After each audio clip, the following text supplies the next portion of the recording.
Quand j'ai lu ça, mon cœur a fait oh là là. Mon cœur s'est dit mais c'est génial. Mon cœur s'est dit mais voilà, on parle la même langue. Yo yo les gars, de retour encore avec mon ballon. Pour ceux qui n'ont pas vu, j'ai sorti l'avant-match Barça contre Elche ou plutôt Elche contre Barça. Si tu ne l'as pas vu, tu devrais aller la voir parce qu'il y a eu un truc extraordinaire. Tu ne me croiras pas, mais pendant la vidéo, juste là, pendant que je tournais la vidéo, il y a un mec qui tape à ma porte, j'ouvre, c'était, devine, Lionel Messi. Je rigole, bon bref. Les gars, aujourd'hui on va parler d'infos mercato, d'actualité mercato, de 5 infos. En fait, je vais vous communiquer 5 infos, je peux vous faire un petit topo. Alors, nous allons parler d'un ailier gauche, enfin d'ailier gauche en général, de latéral droit, de Victor Roque, de Dembélé et de Messi. Alors, je commence par quoi?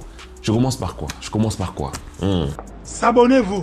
Je commence par parler du dernier, du GOAT, du plus grand de tous les temps, le meilleur joueur de tout le temps, le all-time, le meilleur, bref, tout ce que vous voulez, le joueur qui siège au panthéon des dieux, Lionel Andrés Messi, qui va peut-être revenir au FC Barcelone, c'est en cours, c'est probable. Mais en plus, je tiens à vous rappeler, quand je l'ai dit dans la précédente vidéo, que j'ai ouvert un compte TikTok, vous pouvez aller voir ce compte TikTok, il s'appelle Jules en parle comme celui-ci, la même photo, le même nom, tranquille, vous cliquez Jules-en-parle et vous allez voir mon compte tranquille. Et si vous avez des questions, je vous invite à les poser en commentaire, je vais essayer de les regrouper et on en reparlera prochainement dans une autre vidéo. Alors on va commencer par parler de Lionel Messi.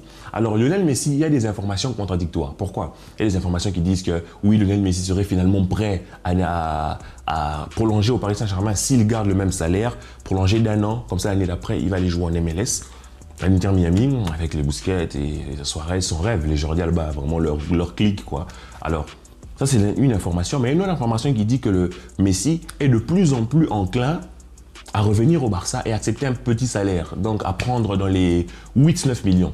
Il faut se dire que Lionel Messi, prendre 8-9 millions, c'est lunaire, c'est incroyable pour le joueur qu'il est déjà, pour tout ce qu'il a eu à gagner dans sa carrière, pour les sommes faramineuses qu'il gagnait au Barça ou celles qu'il prend au Paris Saint-Germain, arriver à accepter 9 millions, ça dénote vraiment de son envie. C'était l'une des conditions que moi je donnais quand je vous parlais du retour de Messi. Je me disais, s'il revient, il faut qu'il accepte un petit salaire, vraiment 9 millions, hein? Petit par rapport à lui, hein, et il serait pour accepter ce 9 millions-là. Mais s'il reste au PSG, il ne veut pas. Il veut ses 40 millions ou rien. Donc ça voudrait dire qu'il fait un effort pour le Barça de 31 millions. C'est juste énorme et ça aiderait le Barça. Maintenant, le Barça a acté que l'année prochaine, ils vont jouer au Montjuïc, alors qu'il y avait une hésitation sur repousser le projet de l'Espagne-Barça pour continuer de jouer au Camp Nou. Ça serait coïncidé peut-être avec le retour de Messi, avec tout ce que ça pourrait avoir comme engouement. Ça allait nous faire vraiment de la billetterie, beaucoup de ventes et ça allait vraiment renflouer les caisses du Barça. Mais le Barça choisit de jouer au Montjuïc. Alors c'est vrai que ça complique un peu la venue de Messi comptablement parce qu'en jouant au Montjuïc, tu as moins de revenus, donc plus d'argent plus de masse salariale à libérer. Ça te fait qu'il faut libérer au lieu de 100 millions, 200 millions. Alors si vous voulez savoir d'où je tiens ces informations-là, allez chercher le compte Actualité Barça, le boss du game, c'est lui qui a toutes ces infos. Mais là, je vous fais juste un petit résumé. Lui pourra vous expliquer ça vraiment statistiquement. Il connaît son taf. Mais vous comprenez que ça va être plus compliqué parce que le Montjuïc va générer moins d'argent. Tu vois, donc comptablement, ça va nous faire plus d'argent à aller chercher au niveau de la masse salariale. Et aussi, moi, je me dis, Messi va revenir pour jouer au Montjuïc, quoi. C'est naze, quoi. C'est un stade, je sais pas, un stade municipal ou je sais pas quoi. Donc, quelque part, c'est un peu chelou. Mais le retour de Messi, si on doit parler de l'acte en soi du retour de Messi, ça reste possible. Et pour l'instant, il ne ferme pas la porte au Paris Saint-Germain, mais il donne la priorité au Barça. Et il attend que le Barça puisse formuler une offre concrète qui rentre dans les clous des finances du Barça. Et pour ça, le Barça a besoin de voir un peu plus clair au niveau de son fair play, sa masse salariale, patati patata. Donc, je pense que Messi ne devrait pas prolonger tout de suite au Paris Saint-Germain et on ne devrait pas avoir de confirmation close, vraiment. Pas maintenant, pas tout de suite, parce qu'il faut que le Barça voie un peu plus clair au niveau de sa masse salariale, comment ils vont faire pour retrouver de l'argent pour faire ceci, cela, parce que j'ai dit, il y a d'autres sujets mercato assez bouillants. Hein? Donc voilà, mais le retour de Messi, si ce n'était qu'un papier à signer, je pense qu'il aurait clairement signé. Xavi a l'air de vraiment le vouloir et nous sommes vraiment en train de nous diriger vers cette solution-là. Si il était question que de volonté, Messi serait déjà au Barça, mais c'est plus question de possibilités, tu vois. Alors le Barça est en train d'étudier les possibilités pour le faire revenir. C'est pour ça qu'il ne prolonge pas encore au Paris Saint-Germain, parce qu'il attend de voir si le Barça peut le faire revenir. Si le Barça ne peut pas, je pense qu'il prolongera d'1 an, mais sans l'envie de sa femme et de ses enfants, c'est de revenir à Barcelone. Donc, je pourrais vous dire qu'on est à peu près à 80% du retour de Messi à Barcelone. Il faudrait que Tebas nous fasse un truc à l'envers pour qu'on ne voie pas Lionel Messi retourner à Barcelone. Alors, juste après ça, je vais enchaîner avec Dembélé. Alors, Dembélé, c'est un joueur que l'on comptait prolonger. Et apparemment, il est d'accord, il a donné son accord pour qu'on puisse le prolonger. Alors c'est une bonne chose, les négociations pourront commencer. On se rappelle que l'année passée, lors des négociations, son agent nous a fait un cinéma, mais pas possible. Alemania, on était venu même à sortir dans les médias pour dire qu'il ne voulait plus que Dembélé porte le maillot. C'était n'importe quoi. Donc tout ce que j'espère, c'est que pour la prolongation de Dembélé, que ça se fasse correctement. Je sais que parmi vous, il y en a certains qui n'aiment pas beaucoup Dembélé, qui veulent carrément Dembélé parte. Mais à l'heure actuelle, Rafinha a beau faire ce qu'il fait, Dembélé est un joueur différentiel, comme Xavi le dit. Quand Dembélé est dans un bon jour, il est inarrêtable. C'est vraiment parmi les meilleurs ailiers au monde. C'est vrai qu'il fait des mauvais choix, mais quand il est dans un bon jour, je ne sais pas combien de défenseurs peuvent résister à Dembélé, clairement. Je pense même Davis disait que l'adversaire qu'il a le plus fait souffrir, c'est Dembélé. Donc pour moi, Dembélé est un joueur à prolonger, tout simplement. Pour moi, il n'y a même pas de débat. Parce que te débarrasser de Dembélé t'oblige à aller chercher un profil similaire. Alors, je ne sais pas, c'est-à-dire tu fais passer Rafinha hiérarchie premier, il faut chercher un autre profil. Je ne sais pas. Alors que avoir un Dembélé Rafinha sur l'aile droite, pour moi, je trouve que c'est un luxe. Alors, il s'est blessé, mais il faut se dire que ça faisait quand même longtemps que ce n'était pas blessé. Hein. Je ne dis pas qu'il fallait qu'il se blesse, mais ça faisait super longtemps. Donc, on pourrait juste dire c'est de la faute, t'as pas de chance. Et je pense que moi, je le fais confiance. Moi, franchement, Dembélé, c'est un joueur. En tant que joueur, j'aime beaucoup. Hein. J'espère qu'il pourra améliorer d'autres points de son jeu. Mais à part ça, moi, je pense que sa prolongation doit être aussi faite. Alors, le Barça n'a pas beaucoup de stress par rapport à lui. Ils sont assez calmes. Ils pensent que ça va se faire calmement et que son argent va être raisonnable. Ça, on a déjà fini avec Messi, on a fini avec Dembélé. On va parler maintenant de Victor Roque. Je vous laisse juste après. On va parler du latéral droit et de l'ailier gauche. Mais on parle d'abord de Victor Roque, les gars. Alors, Victor Roque. Moi qui me disais que le Boug était à fond derrière le Barça. Oui, il est à fond derrière le Barça, mais son agent, son daron, ils ont fait le tour de l'Angleterre, ils ont fait le tour des clubs, ils sont allés présenter leur boss. Ouais, regardez, on a Victor Roque, il est trop bon.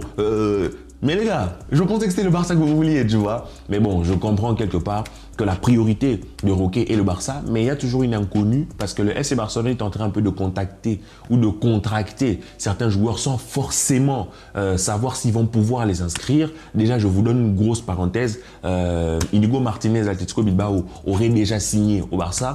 Et si on n'arrive pas à l'enregistrer, il sera prêté. C'est quand même un peu lunaire, hein? Donc vous signez déjà un mec, vous ne savez pas si on va l'enregistrer. Donc ça fait que le Barça est, comme je vous ai dit, par rapport à Messi même, dans cette inconnue-là, par rapport à la possibilité d'enregistrer quel joueur, comment, quelle somme, pour combien de temps, patati patata. Donc forcément, Roque veut venir au Barça, c'est sa priorité, il voudrait évoluer aux côtés de Lewandowski, mais on ne sait pas si le Barça pourra recruter tous les joueurs que le Barça veut recruter et Roque. Ok, donc Victor Roque et sa famille sont allés scruter d'autres clubs, mais la priorité reste le Barça et le Barça voudrait conclure un accord avec eux pour qu'ils puissent venir à l'été 2023, voire en 2024. Ça, c'est l'info sur Roque. Je vous ai balancé une petite info bonus sur Inigo Martinez, pardon. Maintenant, si on va parler du latéral droit, selon la presse catalane, selon la presse espagnole, le Barça ne compte pas recruter de latéral droit. Alors, quelque part, je peux comprendre. Si le Barça ne veut pas recruter un latéral droit, je pense que c'est parce qu'ils veulent peut-être investir très très gros sur un top ailier gauche. On en parle après, moi ça me fait kiffer l'idée. Mais le latéral droit, je pense qu'ils ont déjà acheté Julian Araujo qui venait de LA Galaxy, quelque chose comme ça. Et il est latéral droit tout simplement. Alors il est encore très jeune, il est encore prometteur, il peut nous faire une Sergio Dest en mode il arrive et puis il est nul, il est claqué.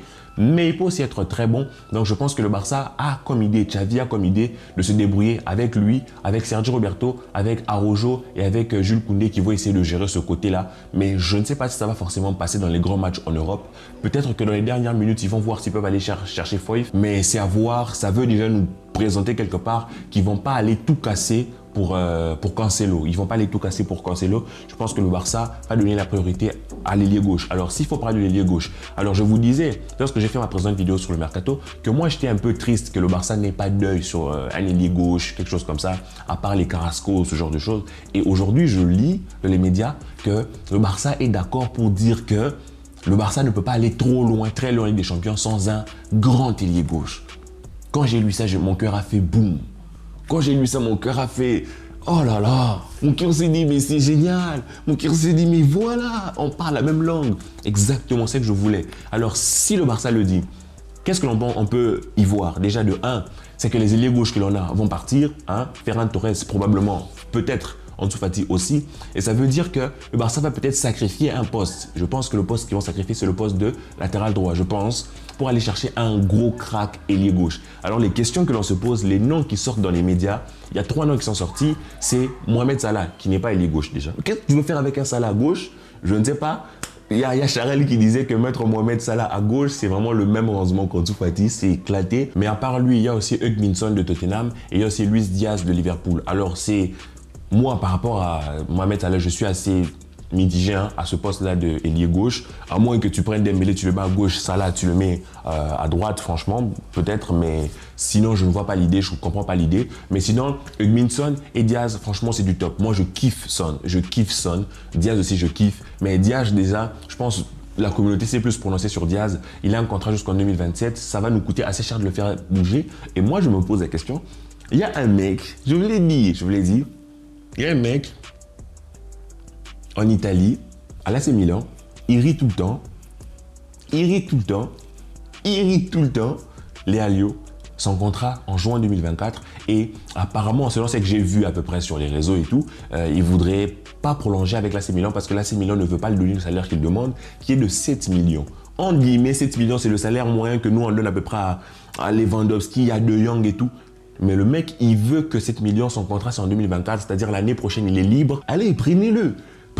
Pour moi, c'est vraiment peut-être le crack le plus accessible en ce moment au poste de ailier gauche parce que tu vas pas prendre Krava qui a prolongé avec Naples, tu vas pas prendre bon, tu peux aller chercher à prendre Mitoma, mais je pense que Léalio c'est un peu au-dessus de Mitoma, c'est clair, je pense pour tout le monde. Et tu vas prendre qui? Bon, tu peux prendre Diaz, mais le fait que son contrat aille sur 2027, est-ce que ça va pas nous compliquer la tâche? Je ne sais pas. Dites-moi qui vous préférez entre Mohamed Salah, en tout cas ailier gauche, je ne sais pas, entre Mohamed Salah, entre Son, entre Diaz, entre Mitoma, entre Léalio. Dites-moi qui vous préférez. Moi, j'ai déjà ma petite préférence, c'est sur Léalio, parce que je pense que ça peut être très intéressant. Il a ce profil-là d'ailier buteur et dans un effectif qui tourne bien, il peut nous apporter de la personnalité, du truc. Tu sens que le type, il est frais. Tu sens qu'il a une bonne vibe et tout, qui peut... Tu vois, c'est pas une vibe à la Memphis de pas en mode rap, mais tu sens que quand il est sur le terrain, il est léger, il est délicat, tu sens que c'est Léalio, quoi. Bon, bref, je rigole. Dites-moi qui vous préférez, mais c'est juste pour vous dire que le Barça a enfin décidé de se mettre à fond sur un top ailier. Alors, à voir si ça va évoluer avec le temps. Mais je pense que si le Barça arrive à être focus comme ça et se rendre compte que nos ailiers ne marquent pas, ça fait très longtemps que Ferran n'a plus marqué, Kanté n'a plus marqué, Rafinha, il score, patati patata, même Lewandowski, ils ont du mal à marquer. C'est vraiment galère. Donc, il faut aller chercher cet ailier-là pour apporter vraiment de la variation devant les buts adverses.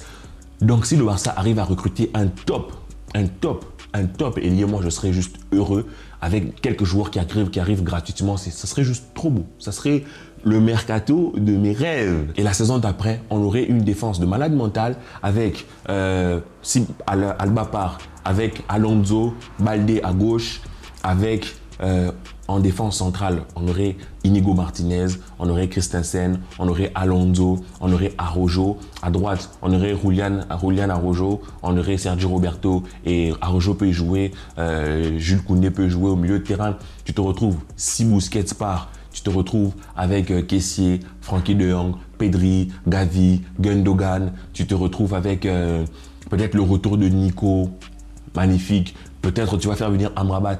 Donc, tu as 6 mecs au milieu de terrain. C'est nickel. Et ailier droit, tu te retrouves avec Dembélé, Rafinha.